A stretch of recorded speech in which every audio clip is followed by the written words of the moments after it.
Hello, my friends. Today, just a quick review of the grammar from yesterday's class, the second conditional. But first, let's talk about the zero conditional, which I talked about in previous lessons. The zero conditional is about general truths. For example, if I drink coffee at night, I don't sleep well. This isn't about a hypothetical situation. This is just about a general truth, a general fact. Here, in the if part, we use the simple present, and in the result part, we use the simple present. Okay, no past, no future, simple present, simple present. All right, now, first conditional. This is about a hypothetical, possible situation and the likely result of this possible hypothetical situation. For example, if Joe doesn't change clothes, the hypothetical, he will freeze, the result. And in these sentences, we use the simple present in the if part, and in the result part, we use will. All right. Now, in the second conditional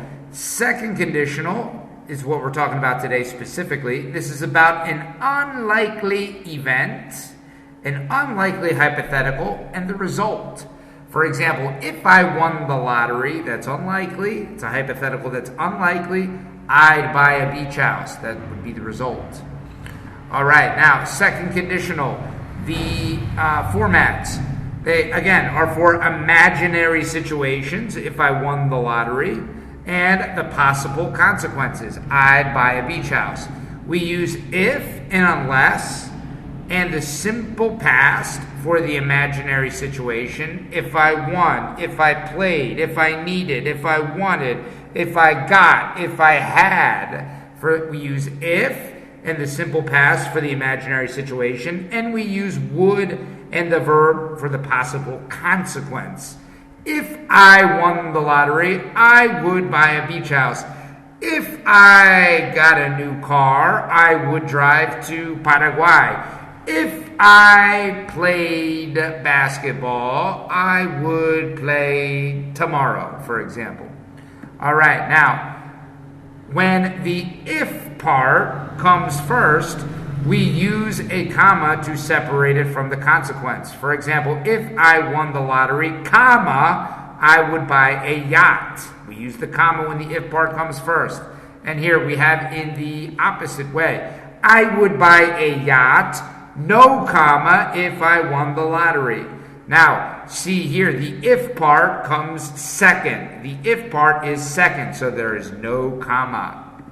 All right, now, in negatives, we simply use wouldn't. For example, if I won the lottery, I wouldn't move. We use wouldn't. Would for affirmative, wouldn't for negative. And for questions, we put would, the modal verb, before the subject. If you won the lottery, would you move? Would before the subject. And we have the short answers. Yes, I would. No, I wouldn't.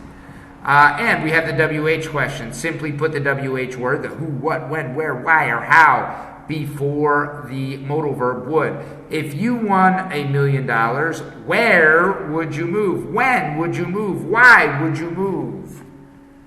All right, now, conditionals with the verb to be. Now, with conditionals with the verb to be, we typically use were when you use the verb to be.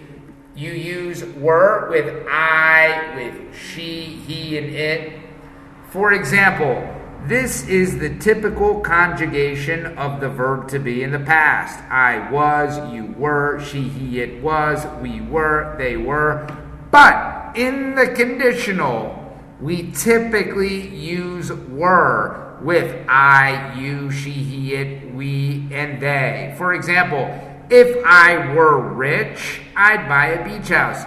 You may think, well, if I was rich, if I were rich, if I were rich is not correct. If I were rich, I were, it's I was. I were is not correct. But in the conditional, it is correct. In the conditional, we use were typically with all the pronouns, okay?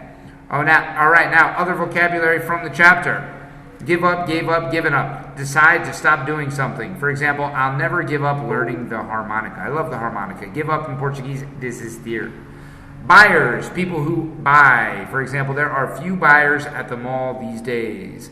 I made these slides during the height of the pandemic. Now there's a lot of buyers at the mall, so this probably isn't true. Buyer is freguês. A ton, a unit of weight. Elephants can weigh up to 7 tons. Ton is a tonelado. Surround, surrounded in the simple past. This is to be in every direction around something. For example, the Amazon rainforest surrounds Manaus. Surround in Portuguese, cercar. Raw, something that is not cooked. Sushi is raw fish. Raw is cru in Portuguese. Shore, shore is a synonym with the beach. For example, my aunt has a house on the shore. Shore in Portuguese is like litoral. It's another word for the beach. In Portuguese, you also have, you can say shore, or you can say coast, or you can say beach. In English, in Portuguese, you guys say praia, litoral, for example. A squid, this is a squid. I believe a squid in Portuguese is a lula. And a tuna fish, this is a tuna fish. A tuna fish is a type of fish, I believe in Portuguese, atum. All right, and finish complete. Bye-bye. See you later, alligator, and a wild crocodile. Have a good day, my friend.